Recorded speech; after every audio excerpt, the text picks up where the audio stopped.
in today's tutorial, I'm going to show you guys how to enable Windows Firewall on your Windows 11 laptop, tablet, or desktop computer.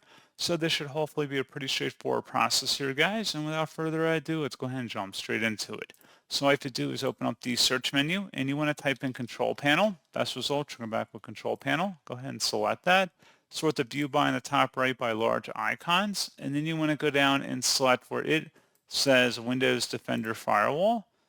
On the left panel where it says Turn Windows Defender Firewall on or off, go ahead and select that. And you want to make sure Turn Windows Defender Firewall is on the on position for public and private networks. And that's all you have to do. So pretty straightforward process, guys. And as always, thank you for watching. I do hope that was able to help you out, and I do look forward to catching you all in the next tutorial. Goodbye.